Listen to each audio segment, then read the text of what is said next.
안녕하세요, 예담교회 중고등부 여러분. 오늘은 안녕하세요, 예담교회 중고등부 여러분. 오늘 예배를 들으신 후에 공과를 들으러 오신 여러분을 환영합니다. 여러분, 오늘은 The Kings of Israel Reformation 이 부분을 하려고 하는데요. 오늘은 그 중에서도 나무로 개혁이란 이 부분에 대해서 말씀을 드리려고 합니다. 여러분, 오늘 말씀의 내용이 요시야 왕에 대한 내용이었지요. 이 요시야 왕에 대한 내용을 여러분들이 들으셨는데, 이 내용 가운데 어떻게 우리가 이 개혁이라는 것을 바라봐야 되는지 오늘 공과를 통해서 알아가 보려고 합니다. 현재 남유다의 상황이 지금 요시야 왕에 의해서 개혁이 이루어지고 있는 그런 상태였는데요. 그렇다면 여러분들이 남유다의 상황에서 남유다를 다스리는 왕이었다고 가정을 했을 때 어떻게 대처하는 것이 좋았을까? 그것을 여러분들이 세 가지 안 중에서 한 가지를 선택해 보면 될 것입니다. 첫 번째 안을 먼저 살펴보도록 하겠습니다. 첫 번째 안이 무엇이냐면 바로 곧바로 개혁을 한다는 것입니다. 이 안은 어떠한 방향을 추구하냐면요, 잘못된 것은 두고 볼 수 없다. 지금 곧바로 개혁한다는 것입니다. 그렇다면 이러한 곧바로 이루어지는, 직설적으로 이루어지는 이 개혁의 장점과 단점은 무엇이 있을까요? 여러분, 곧바로 개혁이 이루어졌을 때 장점이 있습니다.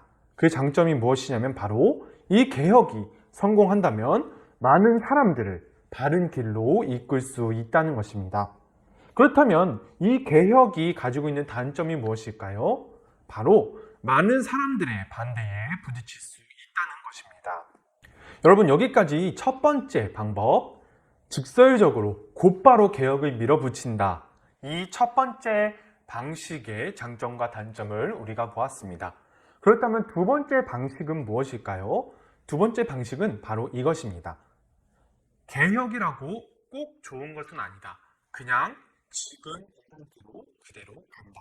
이것이 바로 우리가 왕이 되었다고 가정했을 때 선택할 수 있는 선택지 중 두 번째 선택지입니다. 이것이 바로 우리가 남유다의 왕이 되었다고 가정했을 때 선택할 수 있는 세 가지 선택지 중에 두 번째 선택지입니다. 여러분, 그렇다면 개혁을 하지 않고 그냥 지금 상태로 가게 된다면 어떠한 장점과 단점이 있었을까요? 여러분, 개혁을 하지 않고 그대로 가게 되면 생기는 장점은 뚜렷하게 없습니다. 왕으로서 그 당시 남유다 땅이 어떠한 상태였는지를 잘 알고 있는 사람임에도 불구하고 아무 행동도 취하지 않았을 때 그것은 장점이 없는 것뿐만이 아니라 왕으로서 직무유기를 하는 것이나 다름이 없지요. 그렇다면 아무런 개혁을 하지 않고 그냥 그대로 가게 되면 어떠한 일이 생기게 될까요? 그것은 바로 나라가 부패하여서 하나님의 진노를 사게 되는 것입니다. 그러니까 아무런 개혁이 없이 그냥 쭉 이대로 잘못된 방향으로 나간다. 이것은 장점은 없고 단점만 남아있는 것이지요. 그 다음에 우리가 남유다의 왕이 되었다고 가정했을 때 선택할 수 있는 방법 세 가지 중에 마지막 세 번째는 바로 이것입니다. 당장의 개혁은 너무 힘들다. 일단 두고 본다라는 입장입니다. 그렇다면 이 세 번째는 어떠한 장점을 가지고 있을까요?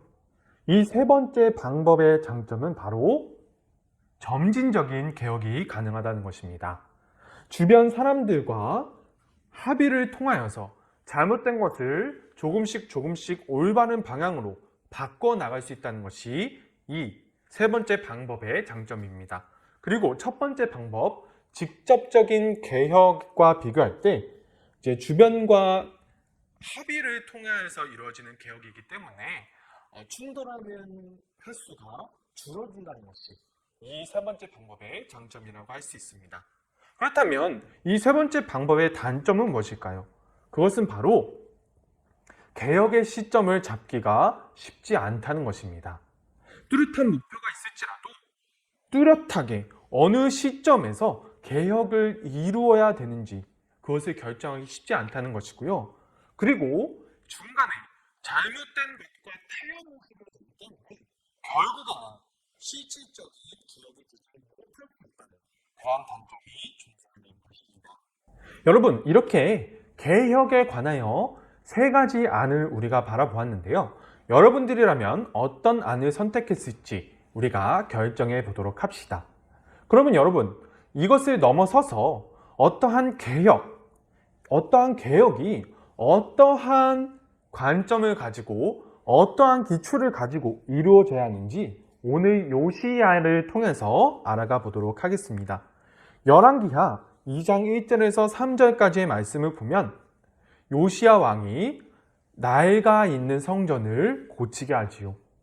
낡아 있는 성전을 고치게 명령했을 때 성전을 고치다가 율법책을 발견했습니다.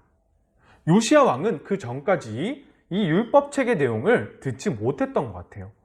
그런데 이 새롭게 발견된 율법책이 요시야 왕 앞에서 읽어지자 요시야 왕은 자신의 옷을 찢습니다. 그리고 개혁을 시작합니다. 여러분, 이렇게 요시야를 통해서 알 수 있는 개혁의 출발점은 바로 말씀이 되어야 한다는 것입니다. 우리 예수님을 믿는 그리스도인들은 어떠한 것을 기초로 잡고 개혁을 해야 하냐면 바로 하나님의 말씀입니다. 개혁의 시작은 하나님의 말씀을 읽고 마음을 다하여 순종하고 지키는 것으로부터 시작되는 것입니다. 여러분, 지금까지 개혁의 출발이 하나님의 말씀으로부터 시작되어야 된다는 것을 보았는데요. 그렇다면 개혁의 실천은 어떠한 방향으로 이루어져야 할까요? 여러분, 우리가 두 가지를 볼 수 있을 것 같아요. 첫 번째는 무엇이냐면 바로 버릴 것은 버린다라는 것이고요. 두 번째는 지킬 것은 지킨다라는 것입니다. 여러분, 첫 번째 버릴 것은 버린다라는 부분은 요시야가 어떠한 방식을 택했는지를 통해서 우리가 알아가 보도록 할게요. 전도사님이 열왕기하 24장 4절에서 8절까지의 말씀 중에 일부만 읽어드리도록 하겠습니다. 왕이 대제사장 hil기야와 모든 제사장들과 문을 지킨 자들에게 명령하여 바알과 아세라와 하늘의 일월 성신의 우상을 불사르고 또 유다 각 성읍에서 성문의 산당들을 헐어버렸으니. 여러분, 요시야 왕이 버린 것은 무엇일까요? 바로 우상과 산당입니다. 여러분, 여기서 말하는 산당은 우상 숭배가 이루어지는 장소입니다. 그러면 버릴 것을 버리기 위하여서 필요한 마음의 자세는 무엇일까요? 여러분, 전도사님은 그 무엇보다도 선과 악을 분별할 수 있어야 된다고 전도사님은 생각합니다. 왜냐하면 그 뒤에 나오는 단호함과 정확함은 선과 악을 분별할 수 있어야만 그것이 올바르게 이루어질 수 있기 때문입니다. 여러분, 무엇이 선이고 무엇이 악인지 분별할 수 없는 상황 가운데 어떻게 단호함을 가질 수 있고 어떻게 정확함을 가질 수 있을까요? 우리가 무엇인가를 버리고 포기하는 데 필요한 마음의 자세는 바로 선과 악을 분별할 수 있는 것에서부터 시작되는 것이라고 전도사님은 생각합니다. 여러분, 여기까지가 첫 번째 버릴 것은 버린다 부분에 해당하는 내용입니다. 그렇다면 두 번째 지킬 것은 지킨다 라는 부분은 우리가 어떻게 보면 될까요? 똑같이 열왕기하 23장 21절에서 23절 말씀 중에 일부만 읽어드리도록 하겠습니다. 왕이 못 백성에게 명령하여 이르되 너희의 하나님 여호와를 위하여 유월절을 지키라 하매. 여러분, 지킬 것을 지킨다는 것이 우리가 어떻게 바라봐야 될까요? 여러분, 본문에서 요시야 왕이 지킨 것은 바로 유월절입니다. 여러분, 그렇다면 요시야 왕이 유월절을 지키게 된 가장 궁극적인 이유는 무엇일까요? 요시야 왕이 새로운 절기를 지키기 위해서 더욱 요구받은 것은 무엇일까요? 전도사님은 요시야 왕이 유월절을 지킬 수 있게 된 배경에는 이 율법을 통하여서 하나님께서 무엇을 원하시는지를 알게 되었기 때문이라고 생각합니다. 앞에서 우리가 보았던 선과 악을 율법을 통해서 분별했고 선을 따라가는 것이 하나님을 따라가는 것임을 요시야 왕이 알았기 때문에 하나님의 마음을 아름으로 이 새로운 절기를 지킬 수 있게 된 것이지요. 이렇게 하나님의 마음을 알고 난 다음에 이것을 위하여서 부지런히 노력하게 된 것입니다. 여러분, 이제 우리가 결론을 내려보도록 하겠습니다. 여러분, 우리가 알게 된 성경이 말하는 개혁은 무엇일까요? 성경에서 말하는 개혁을 우리가 어떻게 이해할까요? 전도사님은 개혁을 이렇게 표현하고 싶습니다. 개혁이란 하나님의 말씀, 즉 하나님의 마음을 듣고 그 말씀대로, 그러니까 하나님의 마음대로 우리가 실천하는 것입니다. 하나님께서 원하시는 삶을 우리에게 보여주셨을 때 그러한 삶을 살아가는 것, 그것이 바로 오늘 요시야가 행했던 개혁, 이 개혁을 통해서 우리에게 보여주시고자 하셨던 개혁의 의미인 것입니다. 여러분, 지금까지 공과 들으셔서 감사합니다. 지금까지 빈 내용들을 우리가 알아보았는데요. 이 빈 내용들을 여러분들이 적어서 전도사님에게 보내주시면 감사하겠습니다.